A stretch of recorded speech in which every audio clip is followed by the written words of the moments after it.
ఈ ఏరియాలో మనం బ్యాంకింగ్ సెక్టార్కి సంబంధించిన అనేక రకాల గురించి మనం మాట్లాడుతున్నాం. సో చాలామంది బ్యాంకింగ్లో ఏ ఏ రంగాలు లేదా ఏ ఏ రకాలైనటువంటి బ్యాంక్స్ ఉంటాయో చాలామందికి తెలీదు. So in this video we're going to discuss regarding the banks and types of banks గురించి మనం మాట్లాడుతున్నాం. ఎగ్జామినేషన్లో ఇది చాలా ఇంపార్టెంట్ అయినటువంటి అంశం. So first of all banking అనగానే మీకు గుర్తొచ్చేది బ్యాంకులు అనేవి మనకు ఇన్ జనరల్గా పొదుపును సమీకరించి ఆ పొదుపుని పెట్టుబడిగా మార్చేటువంటి అంశాలే బ్యాంక్స్.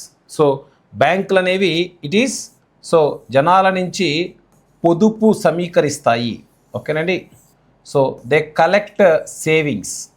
సో ఆ సేవింగ్స్నే మనకు అనేక రకాలుగా మనకు పెట్టుబడిగా మార్చేటువంటి అంశాలని మనము బ్యాంక్స్ అనేటువంటి పేరుతో మనం పిలుస్తాము.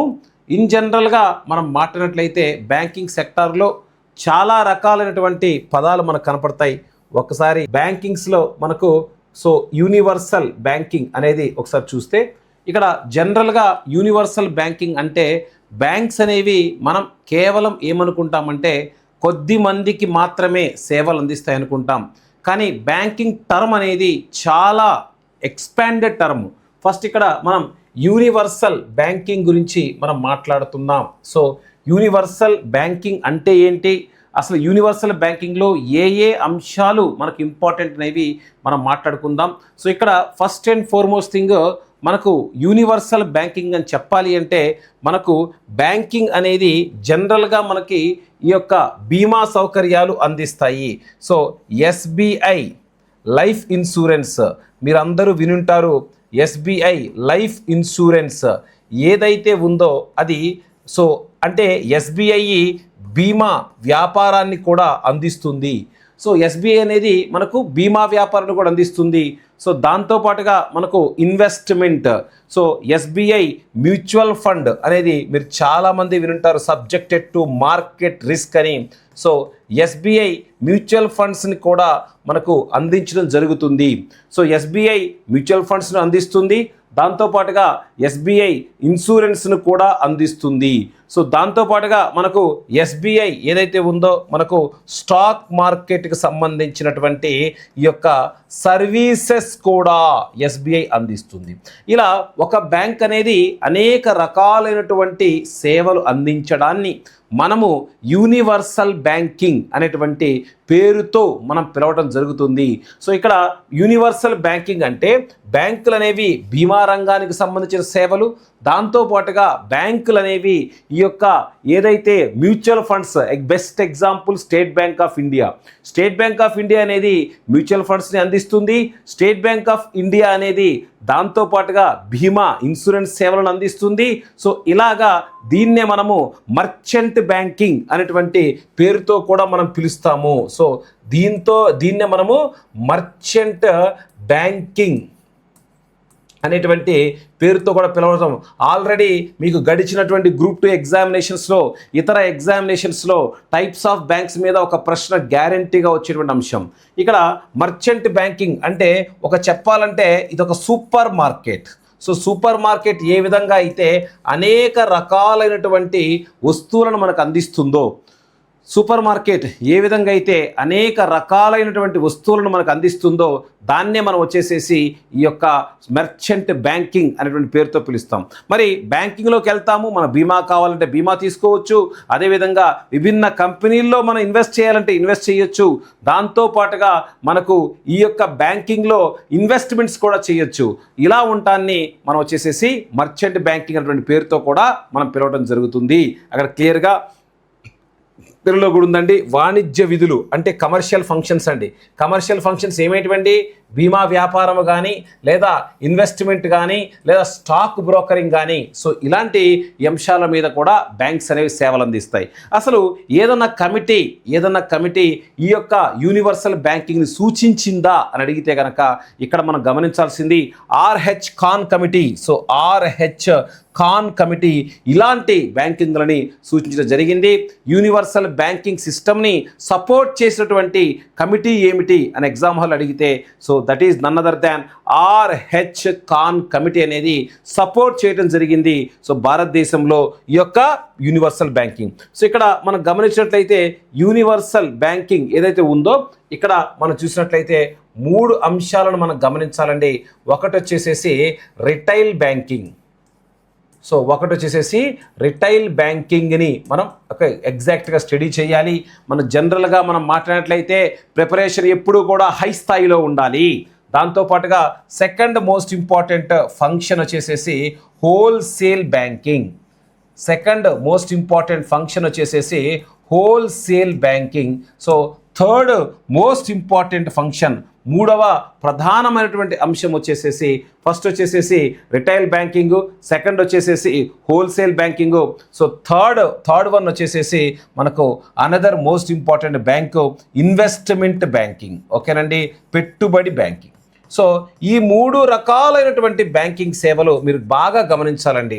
మనకు బ్యాంక్స్లో అనేవి బ్యాంకులు అందించేటువంటి సేవలు ఎవరికి అందిస్తున్నాయి, ఏ రూపంలో అందిస్తున్నాయి అనేది ఎగ్జామినేషన్లో చాలా తెలుసుకోవాల్సిన అంశం. ఇక్కడ రిటైల్ బ్యాంకింగ్ ఏదైతే ఉందో సో ఈ రిటైల్ బ్యాంకింగ్ని మనం most important one. So first ఈ రిటైల్ బ్యాంకింగ్ అంటే ఏమిటో అని మనం చూద్దాం. ఎక్స్పెషల్లీ స్లైడ్స్ రూపంలో చూద్దాం. మన వీడియోస్ అన్నీ కూడా మ్యాక్సిమం స్లైడ్స్ రూపంలో ఉండడానికి ప్రయత్నించాం. ఎందుకంటే విజువలైజేషన్ వల్ల మీకు మంచిగా చక్కగా అర్థమయ్యేటువంటి అవకాశం ఉంటుంది. సో ఇక్కడ మనం చూడండి రిటైల్ బ్యాంకింగ్. సో రిటైల్ బ్యాంకింగ్నే మరొక పేరుతో మనం పిలుస్తాము. So retail banking is also called as a personal banking. Retail బ్యాంకింగ్నే మరొక పేరుతో పిలుస్తాము.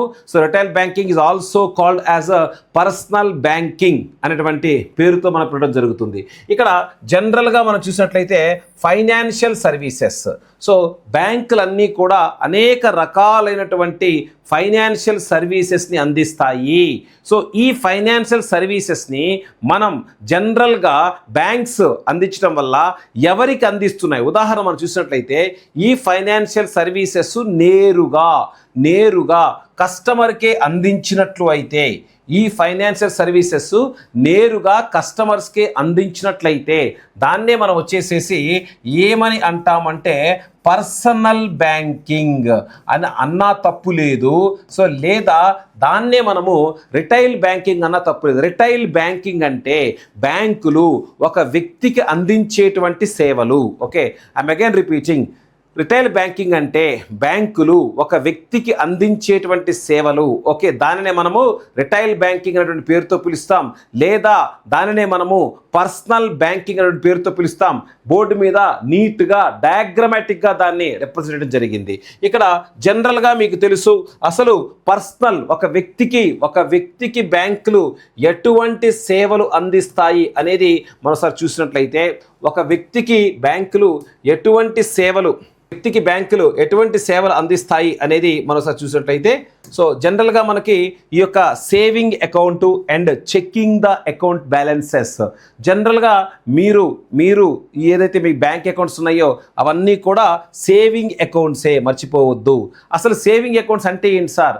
మీరు మీ యొక్క పొదుపుని బ్యాంకుల దగ్గర ఉంచి ఎప్పుడు కావాలంటే అప్పుడు తీసుకోగలిగినట్లయితే దానినే మనము సేవింగ్ అకౌంట్ అనేటువంటి పేరుతో పిలుస్తాం. I'm again repeating. మీరు మీ యొక్క పొదుపుని బ్యాంకుల దగ్గర ఉంచి ఎప్పుడు కావాలి అంటే అప్పుడు తీసుకోగలిగితే దానినే మనం వచ్చేసేసి సేవింగ్ అకౌంట్ అనేటువంటి పేరుతో పిలుస్తాం. దాన్నే మనం వచ్చేసేసి పొదుపు ఖాతా అనేటువంటి పేరుతో మనం పిలవడం జరుగుతుంది. సో దాంతోపాటుగా మనం చూసినట్లయితే ఇక్కడ మార్టగేజ్, ఏమన్నా మీరు తాకట్టు పెట్టి లోన్స్ గట్రా పొందాలి అంటే మీకు బ్యాంకులకు మనం వెళ్ళాల్సి ఉంటుంది. దాంతోపాటుగా పర్సనల్ లోన్స్ కానీ, డెబిట్ కార్డు కానీ, క్రెడిట్ కార్డు కానీ, సో ఇలాంటి సేవలు, సో మీకు ఏదైతే సేవలు అందిస్తారో సో అలాంటి సేవలు గనక వ్యక్తికి అందించినట్లయితే దానినే మనం వచ్చేసేసి రిటైల్ బ్యాంకింగ్ లేదా పర్సనల్ బ్యాంకింగ్ అనేటువంటి పేరుతో మనం పిలవడం జరుగుతుంది. Hope you understand. మీ అందరికీ అర్థమైంది అనుకుంటున్నాను. ఓకే, నెక్స్ట్ మనం మాట్లాడుతున్నాము. సో ఇప్పటి వరకు మనం ఫస్ట్ బ్యాంకులో మనం మాట్లాడాం. ఏం మాట్లాడామండి? రిటైల్ బ్యాంకింగ్ అనే దాని గురించి మనం ఇన్ డీటెయిల్గా డిస్కస్ చేయడం అనేది జరిగింది. నెక్స్ట్ మనం మాట్లాడుతున్నాం హోల్సేల్ బ్యాంక్ గురించి మనం మాట్లాడదాం. ఓకే, సో హోల్సేల్ బ్యాంకింగ్ అంటే ఏమిటి? హోల్సేల్ బ్యాంకింగ్ అంటే మన ఇందాక వ్యక్తికి, మీరు చూడండి, ఇందాక వ్యక్తికి గనక సేవలు అందిస్తే దాన్ని రిటైల్ బ్యాంకింగ్ అనే పేరుతో పిలిచాము.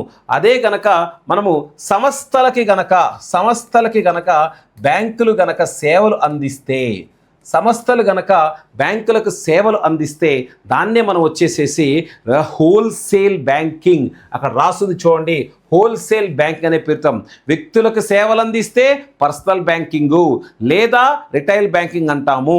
లేదా సంస్థలకు, ఇలాంటి సంస్థలకు బ్యాంకింగ్ సేవలు అందిస్తే దాన్నే మనం హోల్సేల్ బ్యాంకింగ్ అనేటువంటి పేరుతో పిలుస్తాం. మీకు డౌట్ వస్తుంది, సార్ ఏ సంస్థలు ఇందులో భాగంగా వస్తాయి, ఏ సంస్థలు ఇందులో ఉంటాయి అని అడిగితే ఇక్కడ మీరు చూడాల్సింది ఫస్ట్ వచ్చేసేసి కార్పొరేషన్స్ ఇందులో మనకు ఉంటాయి. So the corporations is a part of this banking structure. So MNC కంపెనీలు అయి ఉండొచ్చు, ఇన్ఫోసిస్ అయి ఉండొచ్చు, విప్రో అయి ఉండొచ్చు, లేదా ఇలాంటి కంపెనీలన్నీ కూడా కార్పొరేషన్స్గా పరిగణించబడతాయి. సో కార్పొరేషన్స్కి బ్యాంకులు అందించేటువంటి ఫైనాన్షియల్ సర్వీసెస్ని హోల్సేల్ బ్యాంకింగ్ అనే పేరుతో పిలుస్తాం. అలా కాకుండా ప్రభుత్వ ఏజెన్సీలు ఏవైతే ఉన్నాయో, ప్రభుత్వ ఏజెన్సీలు అంటే ఏపీ స్మాల్ ఫైనాన్స్ కార్పొరేషన్ అని, లేకపోతే AP small industrial development corporation అండి, తెలంగాణ స్మాల్ ఫైనాన్స్ కార్పొరేషన్ అని, ఇలాంటి ప్రభుత్వ రంగానికి సంబంధించిన కార్పొరేషన్లు ఉంటాయి. ఆ కార్పొరేషన్లు, ఏజెన్సీలు ఏవైతే ఉన్నాయో అవి ఈ యొక్క ప్రభుత్వ ఏజెన్సీలు. ఓకేనండి, అవి ప్రభుత్వ ఏజెన్సీలకు కూడా ఇచ్చేటువంటి లోన్ని మనం వచ్చేసేసి హోల్సేల్ బ్యాంకింగ్ అనే పేరుతో పిలుస్తాం.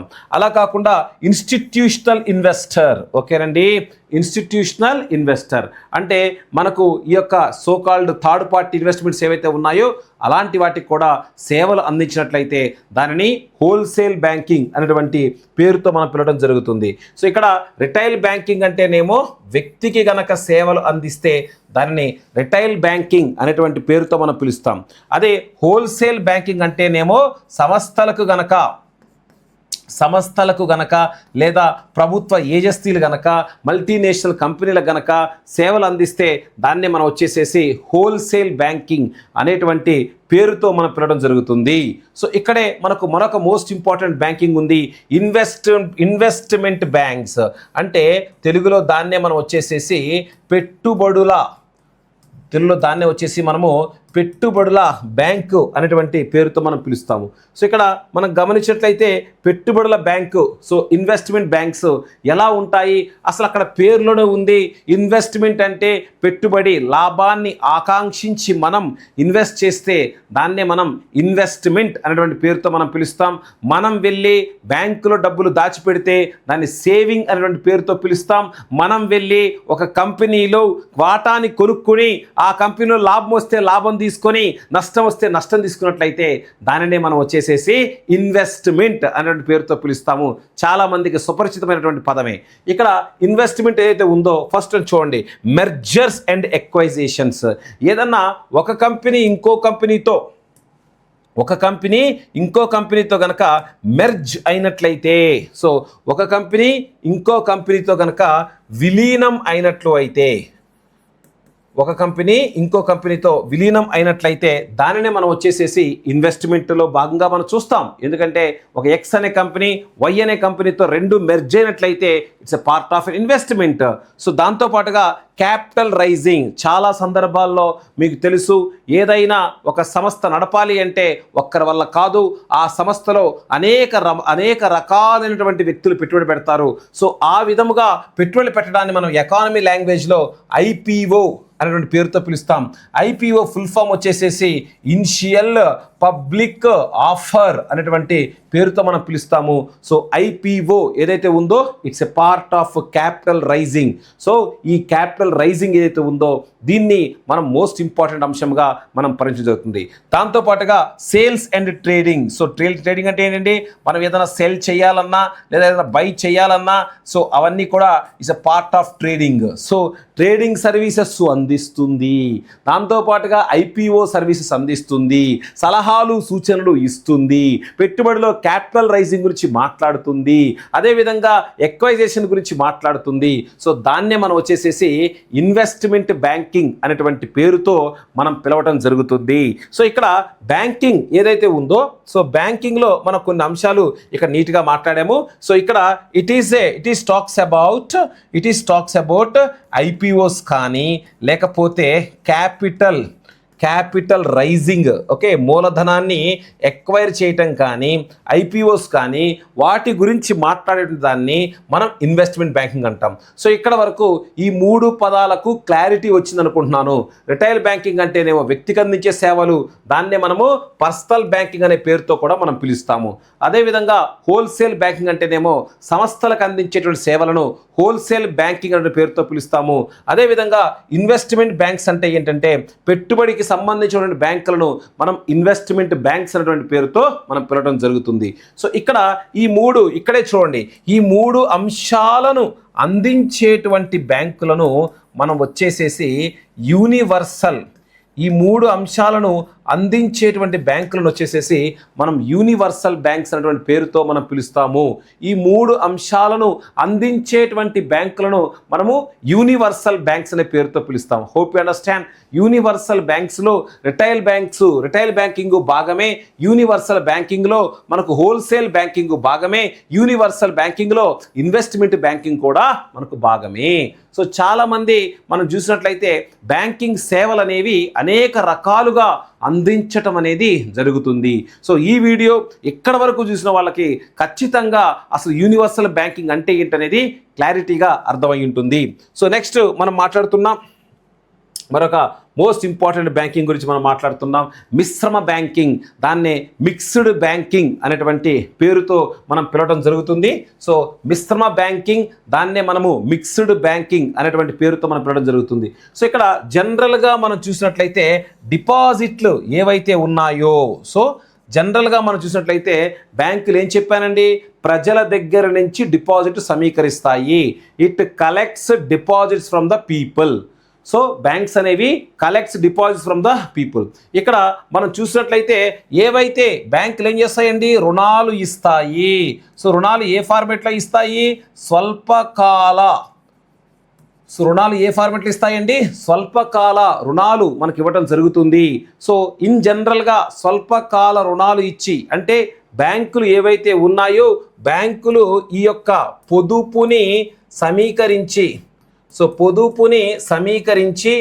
ఆ పొదుపుని వడ్డీకి అనేక మంది వ్యక్తులకు ఇచ్చి డబ్బు సంపాదించడాన్ని మనము వాణిజ్య బ్యాంకు అనేటువంటి పేరుతో పిలుస్తాము. దాన్ని మనం వచ్చేసేసి కమర్షియల్ బ్యాంక్ అనేటువంటి పేరుతో పిలుస్తాము. సో ఇక్కడ అంటే బ్యాంక్ అనేది ఏం చేస్తుంది, వాణిజ్య ఫంక్షన్స్ని కలిగి ఉంటుంది. సో వాణిజ్య బ్యాంకింగ్ అంటే క్లియర్గా మనం పిక్టోరియల్ ఫామ్లో మనం ఇవ్వటం జరిగింది. సో ఈ విధముగా డిపాజిట్లు అనేవి ప్రజల దగ్గర నుంచి సమీకరిస్తుంది బ్యాంకు.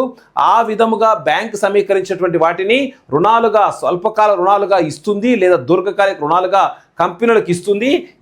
ఇలా ఇవ్వడాన్ని మనం క్లియర్గా చెప్పాలి అంటే వాణిజ్య బ్యాంకు అనేటువంటి పేరుతో పిలుస్తాం. ఇలా అనేక రుణాలను అనేక కంపెనీలకు ఇస్తుంది.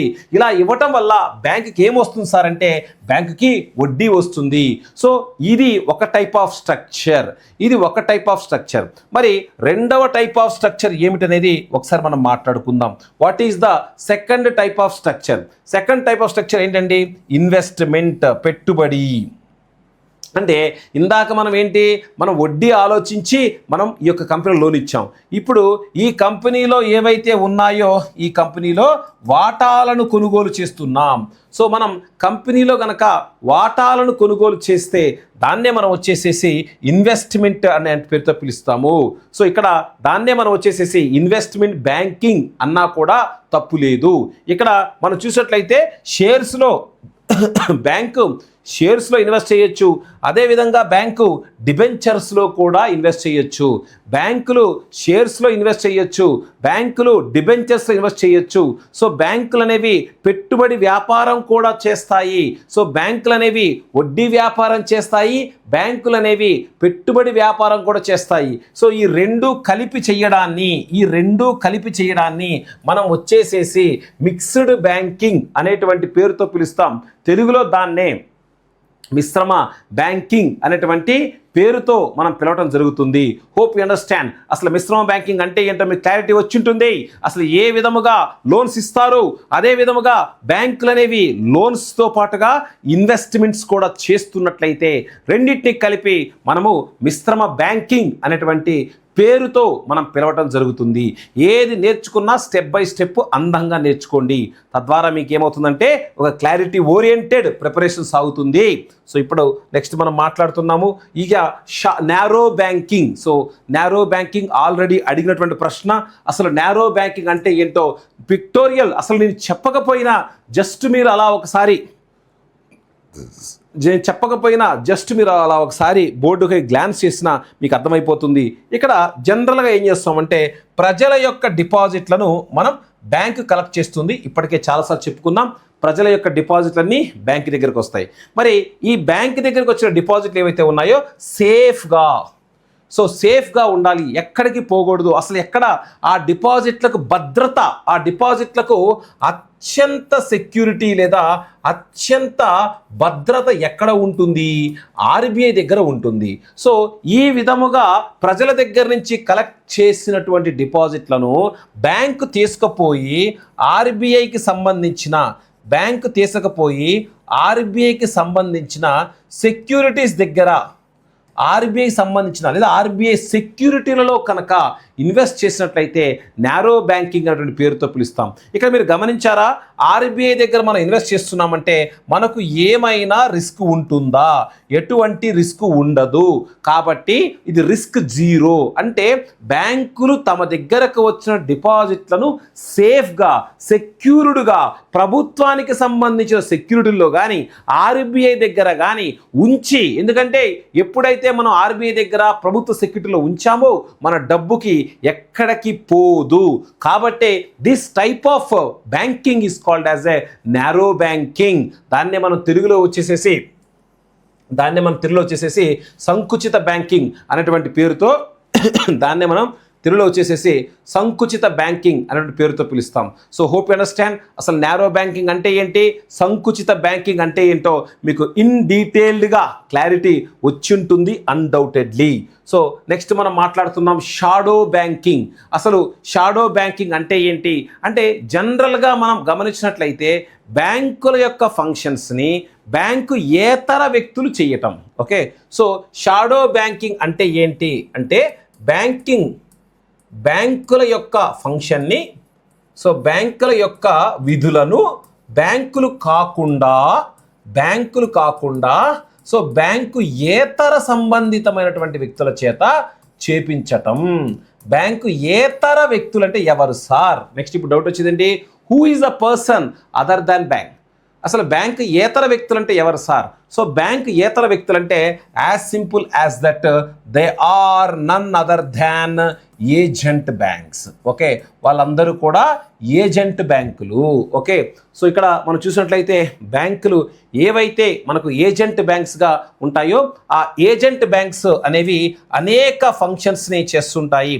ఏజెంట్ బ్యాంక్స్ ఒక ఏజెంట్ తరపున లేదా దానికి మరొక పేరు ఉందండి, చాలా ఎగ్జామినేషన్ ఇంపార్టెంట్, దాన్నే మనము banking correspondent. So banking correspondent అనేటువంటి పేరుతో కూడా మనం పిలవడం జరుగుతుంది. సో బ్యాంకింగ్ కరస్పాండెంట్ లేదా ఏజెంట్ బ్యాంక్స్ అంటే ఏమిటి అంటే as simple as that.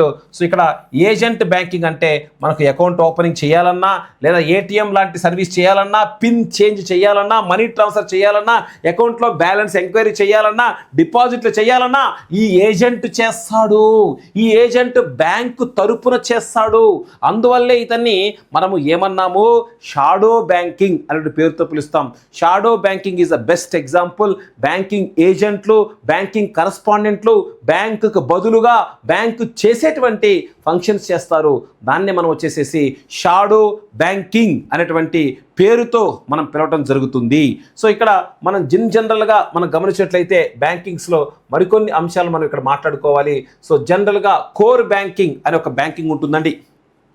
So let us discuss regarding the another type of structure in the banking system that is called as core banking. So ఇక్కడ ప్రధాన కార్యాలయంలో సో ఇక్కడ చూడండి, look at the structure. ప్రధాన కార్యాలయం, look at this is a head office. దాన్ని మనం వచ్చేసేసి ప్రధాన కార్యాలయం అనేటువంటి పేరుతో మనం పిలవడం జరుగుతుంది. సో ఈ ప్రధాన కార్యాలయం ఏదైతే ఉందో, సో ఈ కార్యాలయంలో ఏవైతే బ్రాంచ్లు ఉన్నాయో, branch number 1, branch number 2, so 3 ఇలా ఏవైతే బ్రాంచ్లు ఉన్నాయో, సో ఈ బ్రాంచ్లన్నీ కూడా అనుసంధానం అయి ఉంటాయి. సో దేంతో అనుసంధానం అయి ఉంటాయండి? సో ఆన్లైన్తో మెయిన్ బ్రాంచ్తో అనుసంధానం అయి ఉంటాయి. సారీ, మెయిన్ బ్రాంచ్తో అనుసంధానం అయి ఉంటాయి. ఇలా ఆన్లైన్లో మెయిన్ బ్రాంచ్తో అనుసంధానం అవ్వడాన్ని మనం వచ్చేసేసి ఈ యొక్క కోర్ బ్యాంకింగ్ అనేటువంటి పేరుతో మనం పిలవటం జరుగుతుంది. ఓకే, సో కోర్ బ్యాంకింగ్ అనేటువంటి పేరుతో మనం పిలవడం జరిగింది. సో ప్రధాన కార్యాలయంలో బ్రాంచులతో పాటు నెట్వర్క్లు, అంటే ఏదైతే network, so this is the main branch and there are so many branches.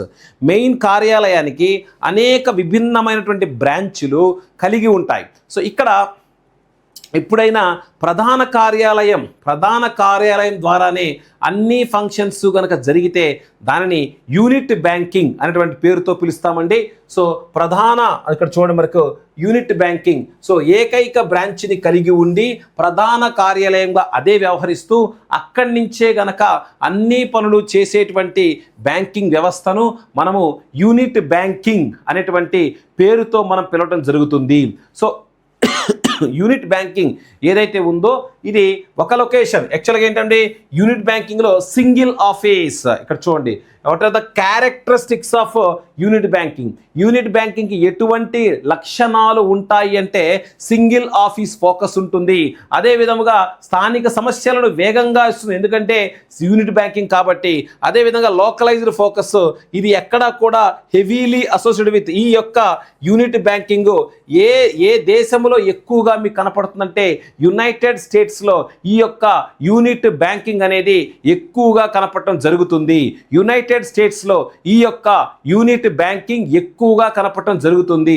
ఎందుకంటే అక్కడ స్థానికంగా ఉన్నటువంటి సమస్యలని ఆ యొక్క యూనిట్ బ్యాంకింగ్ ద్వారా పూర్తిగా రిజాల్వ్ చేసేటువంటి వ్యవస్థ మనకు యుఎస్లో కనపడుతుంది. సో కాబట్టి యునైటెడ్ బ్యాంకింగ్ వ్యవస్థ ఏ దేశం నుంచి ప్రారంభమైనది అని కనుక ఎగ్జామ్లో అడిగితే యుఎస్ నుంచి ప్రారంభమైంది.